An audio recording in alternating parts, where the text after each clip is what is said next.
Hey guys, so got my 2023 HRV and I thought I'd go through a little bit of the IP instrument panel and some things I really like about it and some cool features they actually added.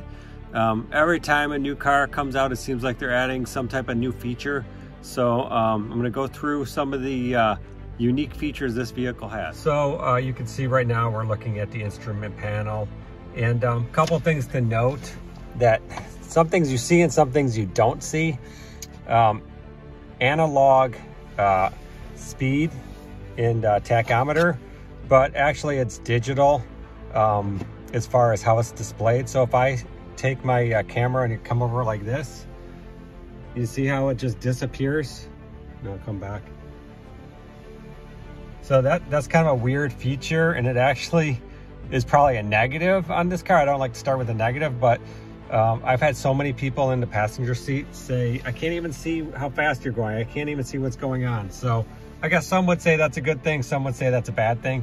But again, that's a little unusual.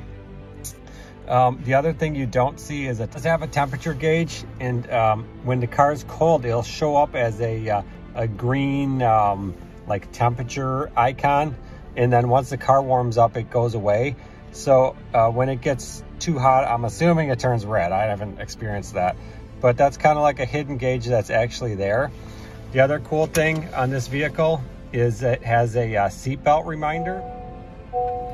So this is pretty cool, especially if you have kids. It'll tell you when you start up the car who has their seatbelt fastened or not. So right now I'm the only person in the vehicle, so it's going to stay a red X until I fasten my belt, which I'm going to do right now. You hear the click and it turns green. So that's a really cool feature. So if you have kids in the back and you know who's buckled in 350 miles, you can see my MPGs is 32.4, and that's almost all like city driving, going a mile, 45 miles per hour, then stopping. So I'm really impressed with the miles per gallon. I'm really happy with that. And then it has this cool gauge that when you're coasting, it can go all the way up to 90 miles an hour. It just kind of shows you you know, your real-time MPGs. So that's pretty cool. The green means that all your safety sense features are working, which is also very cool. So I'm going to go through some other source information on this. So this is your volume button. So if I come to here, I can hit my source and it'll let me pick which radio setting I want. So it's all hands-on. And then you got your volume button that you can obviously turn up the volume, pick your source, which is really cool. It also has your presets. So if you have presets, you can look on your radio and you'll just flip through them. These are all from the factory, so I don't even know what these are, but that's cool. So basically all your radio controls are here, which is really nice feature.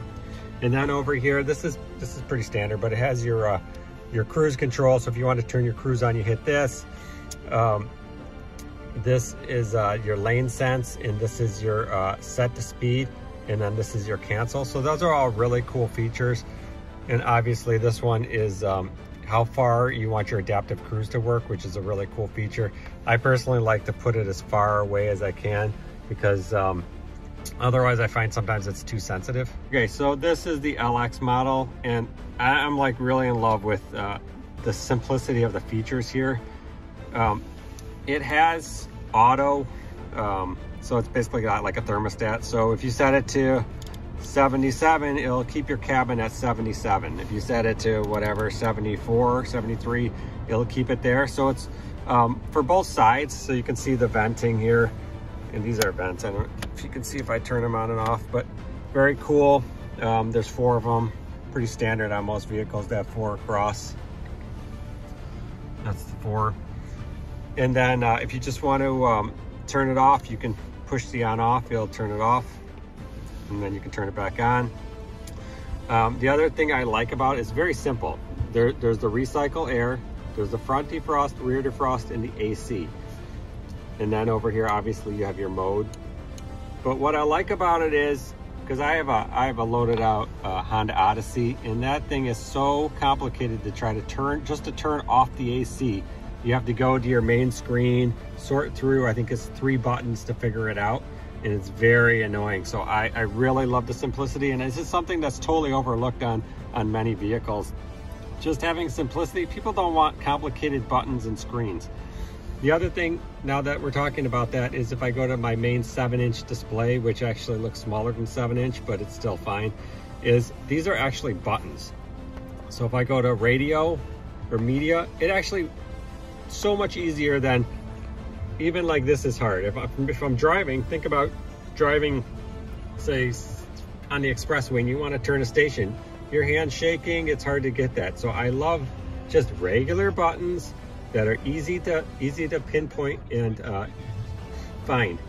The other thing that I think is pretty slick is they put the sound settings the very first thing on the menu, and it's a touch screen, and it's actually pretty cool because you can go to your like balance fader and you can just move it like this.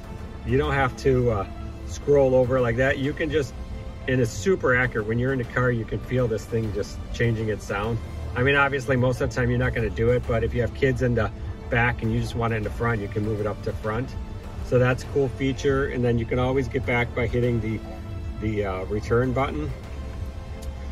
And then there's obviously all the other settings, which is, it's all standard stuff, so I don't really want to go through it.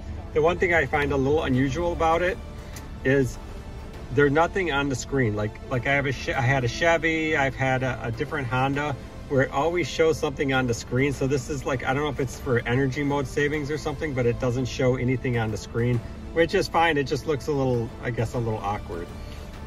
So a couple other things. There's 3 USB chargers in here, but this is the one you need to connect if you want Apple CarPlay or Android Auto. So if you try to plug it into these on the side, those are just for charging. So just keep that in mind. And then obviously the glove box.